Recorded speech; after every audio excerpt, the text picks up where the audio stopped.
Bonjour mes amis et bienvenue dans l'omelette à l'espelette. Aujourd'hui, comme le titre l'indique, nous allons donc faire une omelette au piment d'espelette. Alors pour cela, il nous faudra plusieurs ingrédients, une façon bien spéciale de touiller les œufs et je vais vous montrer tout cela dans un instant. Tout de suite, regardons déjà les ingrédients qu'il nous faut. Alors pour les ingrédients, il nous faut tout d'abord des œufs. Pour l'omelette, les œufs sont importants. Alors des œufs fraîchement cueillis du cul des poules, évidemment, achetés à Carrefour. Du piment d'espelette pour l'omelette à l'espelette, évidemment. Nous allons rajouter des lardons. Ici j'ai pris des allumettes, un pur porc évidemment, puisque j'aime beaucoup le porc. Là, des champignons pour y ajouter du goût, évidemment. Une omelette sans champignons, c'est comme un oiseau sans plumage. Et donc, nous allons continuer aussi avec du sel. Marcel.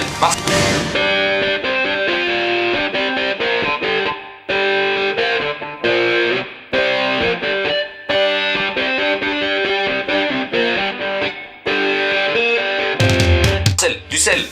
Petit, pas du gros sel, du petit sel, Marcel. Marcel. Merci, Marcel. Très bien, et du poivre, évidemment, que nous allons rajouter dans l'omelette. Alors, nous avons aussi les autres sauces, la pepper et la magie, qui sont des sauces alternatives au piment d'espelette. Donc, nous allons évidemment ajouter de l'huile pour pouvoir cuire les champignons. Et d'ailleurs, en parlant des champignons, nous allons les couper. Alors évidemment, il faut couper d'abord un petit morceau de la queue, et ensuite vous les coupez en rondelles. Toujours couper un morceau de la queue, évidemment, et c'est très important. Nous allons passer donc à la cuisson des champignons, vous versez l'huile, secouez la poêle, pour que les champignons ne soient pas trop collés les uns entre les autres. Nous allons maintenant faire l'omelette, pas comme ça, voilà, casse l'œuf, voilà, parfait.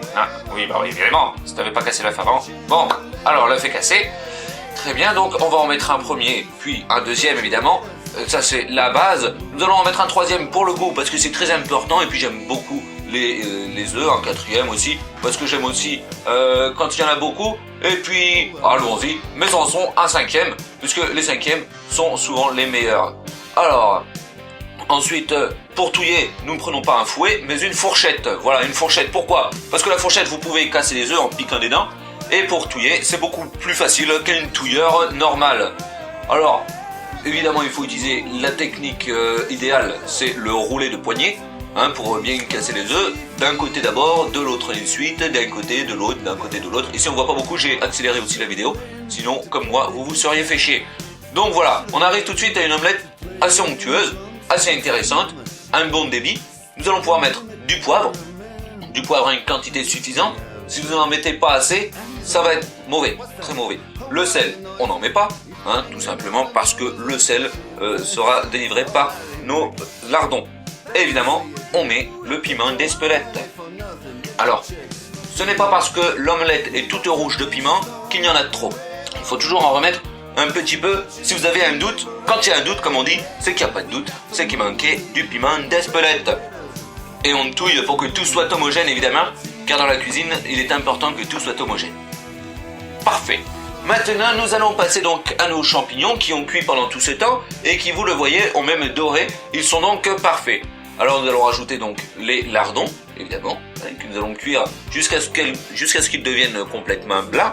Il ne faut pas qu'ils soient cuits de trop avant d'entrer dans l'omelette, sinon ils ne pourront pas cuire après. Alors je tiens déjà à vous préciser qu'une omelette est, comme son nom l'indique, des œufs chauds. Ce n'est pas des œufs brouillés, ce ne sont pas des œufs cuits, ce sont des œufs chauds. Donc l'omelette doit rester bavante comme une grosse bave de lave. Donc voilà, il faut que ce soit très bavant et très chaud, mais il ne faut pas que ce soit cuit. Alors c'est pour ça qu'ici on va beaucoup touiller pour surtout pas laisser cette omelette cuire. Il faut qu'elle chauffe simplement. Les œufs doivent être chauds tout autour pour donner un goût, parce que sinon si les œufs sont cuits, ils ont moins de goût que quand ils sont crus presque. Là on ne les laisse pas crus, évidemment ils chauffent, donc ils cuisent un peu, ça cuit très vite un œuf. Mais voilà, on arrive très vite à cette texture que vous voyez là, et qui est ici parfaite. Alors, pour le besoin de la vidéo, j'ai continué un petit peu pour vous permettre de voir comment touiller comme un professionnel, puisqu'évidemment, je suis un professionnel, et voilà. Voilà, j'espère que cette petite recette vous aura plu. C'était une recette, ma foi, très intéressante, surtout pour les papilles, et aussi au niveau des narines. J'espère que vous la referez chez vous. On imagine bien, cette fois-ci, que vous pouvez faire toutes sortes de recettes.